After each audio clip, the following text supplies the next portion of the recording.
For decades, the epitome of luxury travel in Europe was the Orient Express, and that is in no small part due to the exquisite cuisine served aboard the train, like these lamb cutlets fried in butter with creamy duchess potatoes. So thank you to Squarespace for sponsoring this video as we ride the Orient Express, this time on Tasting History.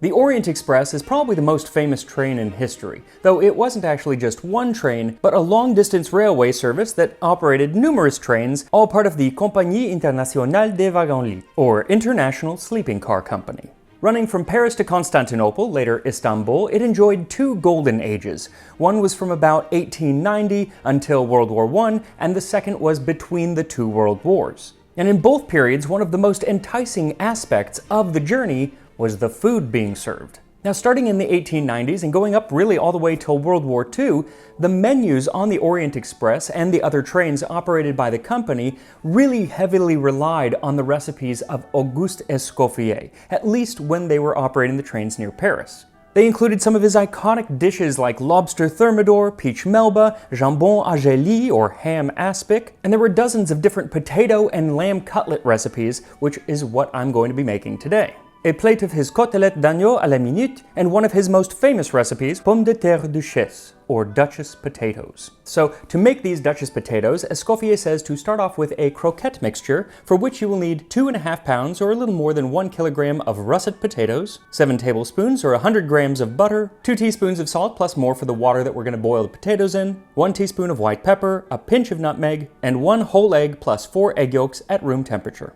So first cut the potatoes into even-sized pieces, and then add them to a pot and cover with water, then add a good amount of salt, about a tablespoon, and bring the water to a boil and let them cook for about 10 minutes until you can pierce them with a knife, though Escoffier says that they should still be quite firm at this point. Today, usually you would just boil them all the way and you're done with the cooking. But Escoffier says to first boil and then dry them out in the oven. So that's what we're going to do. So drain the potatoes and then set them on a lined baking sheet and bake at 400 degrees Fahrenheit, 205 Celsius for another 25 to 30 minutes or until they're very soft. At this point, take them out and pass them through a strainer. Now this can take quite a while, and at certain points you'll be like, nothing is happening, but I promise you, they will go through if you press them through. You can also use just like a ricer. It's going to be a lot faster, but it won't be quite as creamy. So do it the Escoffier way and press them through a strainer. Then set the pot of potatoes over low heat and add in the butter and stir it in, and then add in the 2 teaspoons of salt, 1 teaspoon of white pepper, and that large pinch of nutmeg. Stir these all in and then take it off the heat. Now touch the potatoes, and if they're warm, that's fine, but if they're quite hot, then you need to let them cool down till they are just warm, a little above room temperature, because we're going to add the eggs, and if you add them when they're too hot, they'll scramble and you'll have to start all over. But once the potatoes are just warm, add the egg yolks and the whole egg and mix everything in until it's completely smooth. Now the exciting part of these potatoes is that you can shape them in different ways, and Escoffier gives us a few options in how to shape them. He says mold into the form of a small brioche à tete, bread rolls, or flat cakes, or pipe out with a piping bag and star tube onto a buttered tray. The brioche à tete sounds kind of interesting. It would basically be like a little ball of potato with another little ball on top, but the more traditional and frankly more impressive way to do it is to pipe them. So using a star tip, pipe large mounds of potato onto a parchment-lined baking sheet. This recipe should make between 6 and 10 depending on the size of mounds you want. Also, it does help to let the potatoes come to room temperature before piping because they'll be a little firmer and hold their shape better. Also, once you've piped them, you want them to be even firmer, so put them into the refrigerator for about an hour or so, uncovered, and this will let them be firm enough so that you can brush on some melted butter without ruining all of the wonderful piping that you just did. Once you've brushed on some melted butter, set the tray in the oven, again at 400 degrees Fahrenheit, for about 25 minutes or until they are nicely browned on top. Now these potatoes, while delicious and creamy, do have a reputation for being a little dry, and that's because there isn't as much cream and butter as like a mashed potato because they need to hold their shape. So they are usually served with some sort of rather fatty meat, and for that today I am going to be making côtelettes d'agneau à la minute. Cut the cutlets very thin, season them and shallow fry in very hot clarified butter. Arrange them in a circle on a dish, sprinkle with a little lemon juice and the cooking butter after adding a pinch of chopped parsley. Serve immediately. Simple but delicious. So for this, all you'll need is some very small lamb cutlets, and you want to cut them as thin as possible, and you want to get the smallest that you can. You don't want big old lamb chops. As small as you can. Then some clarified butter for frying. You'll also need some juice from fresh lemon and minced parsley for garnish. So season the lamb with a bit of salt and pepper, and then heat the clarified butter in a wide pan, and once it hits about 350 degrees Fahrenheit, carefully set the lamb in about 3 or 4 pieces at a time. Fry them on one side for 2 or 3 minutes, and then flip them over and fry on the other side until the lamb is cooked through and reaches an internal temperature of 145 degrees. As soon as they're cooked, take them out of the butter and set them aside for 2 to 3 minutes just to rest while you transfer your duchess potatoes onto a plate, and then plate the lamb, sprinkle with a bit of parsley, and drizzle with a bit of the lemon mixed with the butter that the lamb was fried in. That lemon butter is really the best part of this dish. Anyway, I love frying things in clarified butter, but I can't imagine doing it on a train, sloshing about as it's going down the rails. But that is exactly what the cooks on the Orient Express did. They were cooking while the train was in motion. But that's what you had to do if you wanted to provide your passengers with the freshest haute cuisine available on the rails. And that brings up the question, what exactly was it like to ride and dine on the Orient Express? The origin of the Orient Express actually begins in America, where in 1867 a Belgian civil engineer, Georges Nagelmakers, rode in one of the new Pullman train cars, which were the pinnacle of luxury, both in sleeping accommodations and in dining. He was so impressed with these Pullman train cars that he decided to go back to Europe and start a train company with cars that would rival the Pullmans. The issue was that in America, you could get on the train and ride for several days uninterrupted. But in Europe at the time, pretty much all of the train tracks and the trains were run by individual countries. So every time you crossed a border, you would have to get out of the train, go through customs, take all of your luggage off, and then usually get onto a completely different train before going another few hundred miles until you reach the next country. But Georges had a plan, and he had the contacts to make this plan happen, because he was family friends with King Leopold II of Belgium. Now, King Leopold II is in many ways one of the greatest monsters in history. He was responsible for millions, possibly like 10 million deaths in the Belgian Congo, but he was also a train enthusiast, and he was very powerful and well connected, and that is what Georges needed. So with King Leopold II's help, Georges was able to convince all of these different countries to work together to allow this one train to go freely between the countries, basically all the way across Europe. And after some false starts and a few test runs on a smaller scale, the Orient Express made its inaugural trip in October of 1883. Sort of. Because technically the Orient Express couldn't get from Paris to Constantinople at the time because there weren't train tracks for this last part. So you actually had to go from Paris to a town just south of Bucharest, and then you would take a ferry across the Danube to Bulgaria, where you would take an entirely different train to Varna on the Black Sea, and once you arrived at Varna, you had to take a steamship to Constantinople. It wasn't until August of 1888 that the train could go unimpeded all the way from Paris to the Ottoman capital. But even in those early years, the cuisine was supposedly top-notch and was definitely something to be talked about. In fact, one of the first people to ever ride on that inaugural train, who just happened to be a reporter, wrote, "In the front of the train, the dining car, with its curtains coquettishly raised, casts an extraordinary luster on the whole scene.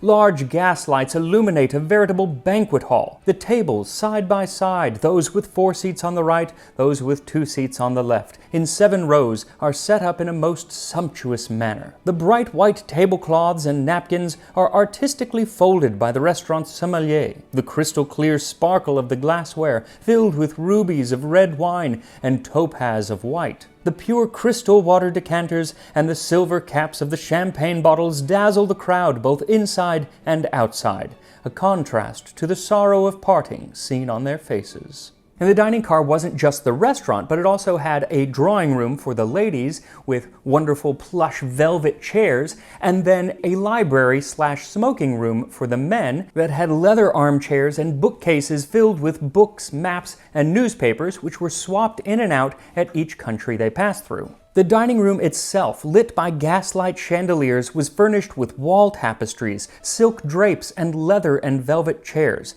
and there were tables of 4 and of 2 and could seat 42 passengers in all. The tables were set with fresh flowers, polished silverware, porcelain china, and baccarat crystal glasses, just like you would find in any of the fine Parisian or London hotel restaurants of the day. And because of the international nature of the train, the staff in the early years were expected to speak multiple languages. Usually it was French, German, and English, or Italian, and sometimes other languages like Turkish. In fact, in 1894, it was said that collectively the entire staff on the train could speak 50 different languages and dialects. Now, the kitchen staff on the train usually were all French, and they worked in some of the best French hotel restaurants that Paris had to offer before getting courted and working on the train. And they all worked under the chef de cuisine. And in October of 1883, someone wrote of the genius of how this chef put together the menu. See, as you crossed from country to country, from France and Austria and Bulgaria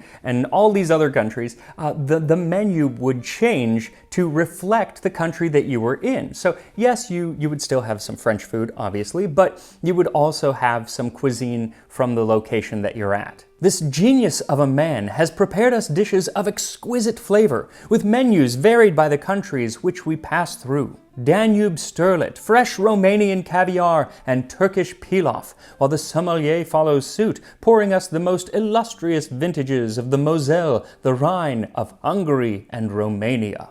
And not only was the food excellent, but according to one American traveler, it was well priced as well. Cy Warman said the food was equal to the best in any country, and the rates are reasonable. You have 3 good meals for $2.55, which in America, in the average dining car, would cost $3. Well, by golly, that is a deal.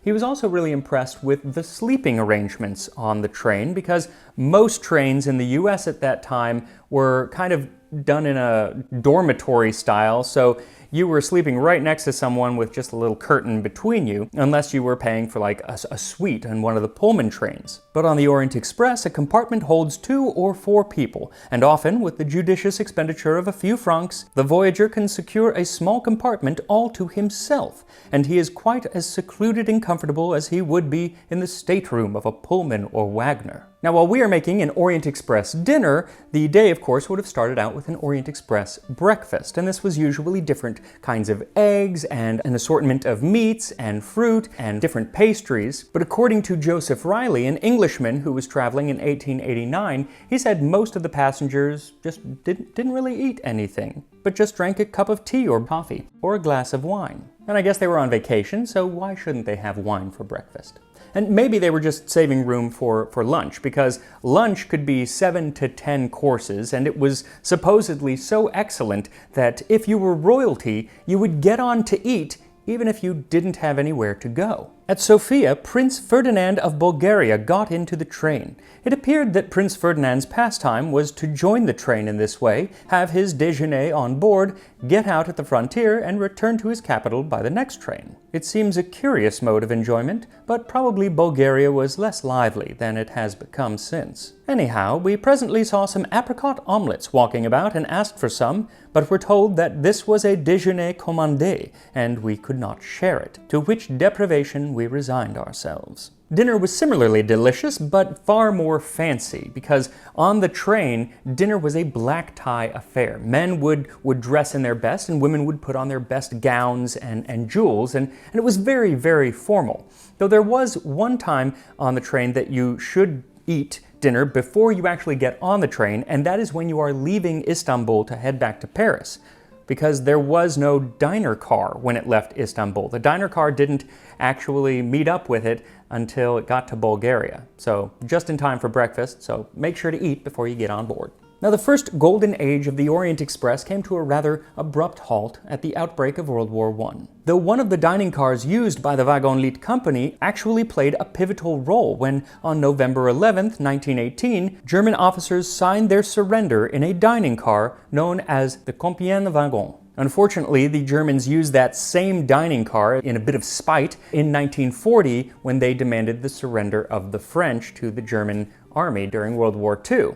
And it was never used again because Hitler had it blown up when he realized he was going to lose the war, just so the Allies couldn't get their hands on it again. Now, between these two world wars, well, that is the second and most glorious golden age of the Orient Express. And in the 1920s, just a couple years after it came back into service, it was redesigned with steel carriages, which offered a more comfortable ride. And they'd also been designed with the modern Art Deco interiors that would come to be so iconic. And this was the train that featured in Agatha Christie's Murder on the Orient Express. Now, when she published that book, there had never been a Murder on the Orient Express. But I guess she jinxed it, because only about a year after she published it, in 1935, somebody was murdered. It was a wealthy Romanian fashion designer. She was robbed and pushed out the window and found on the side of the tracks a little while later. Now, 2 years after she published her novel, another novelist, Beverly Nichols, wrote of actual experience on the train. And while it didn't include any murder, it did include lunch. A bell tinkles in the corridor of the Orient Express. Lunch! We get up with hunger gnawing at our inside, filled with delight at the prospect of eating crisp rolls and potato mayonnaise, and veal and petit pois, and slabs of fromage de pays, washed down by white wine drunk from a tumbler, which is the only way to drink white wine. And not only does the prospect of the food allure us, but the fact that we shall be devouring it in a fantastic chariot of steel and glass, hurling through a foreign country. There must be something seriously wrong with the man who does not enjoy lunching in the train. Now, the second golden age of the train ended at the outbreak of World War II, and while it did return to service after the war, its golden age never really returned. Partly it was because of the Iron Curtain. Europe was now divided in two, and the train traveling through so many Soviet countries became a logistical nightmare when it came to travel visas. Also, there was the proliferation of air travel. So why take several days to go across Europe when you could take several hours instead? This is not to say that the luxury of the Orient Express ended. Quite the opposite. In fact, it just got more and more luxurious because the train itself ended up becoming the destination. You didn't take it from Paris to Istanbul because you needed to get from Paris to Istanbul.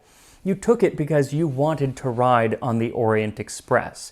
It's kind of like the difference between taking an ocean liner to get from England to New York rather than taking a cruise where you're not really going anywhere, you just want to be on a cruise ship. But the train continued to be in service between Paris and Istanbul until 1977 and still ran other routes until 2009 when it ceased operation. Though in recent years, a completely restored version of the Orient Express, which is supposed to be really luxurious, has been out on the tracks again, and you can actually ride the Orient Express. And supposedly, they even try to recreate some of the earlier dishes from the golden age of the Orient Express. Though I don't know if they make these exact Auguste Escoffier recipes that I am about to eat right now. And here we are. Lamb cutlets fried in butter with creamy Duchess potatoes.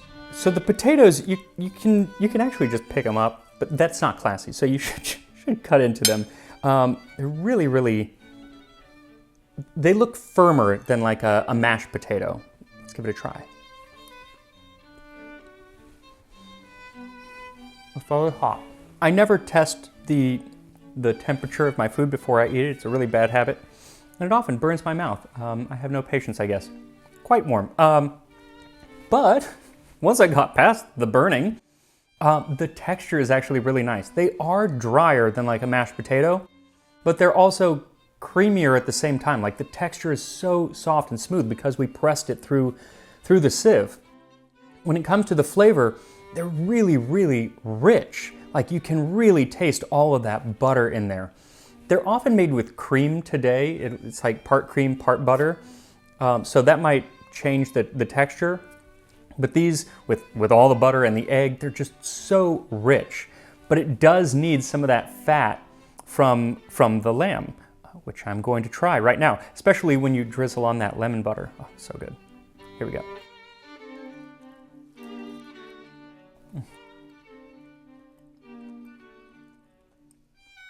That lemon butter is heavenly. They're perfectly cooked. Like I said, you want to get them nice and thin because if they're too thick, they'll start to burn on the outside before it's totally cooked all the way through. And you don't really want any char or anything like that. You want it tender all the way through. They're so flavorful. I could eat like a dozen of these because they're so small. But on the train, this would have been one of like 7 or 8 courses. So you would just want to take a couple bites and then move on to the next dish. I didn't make 7 or 8 courses, so I'll be eating all of these. They're absolutely wonderful if you like lamb, which I do.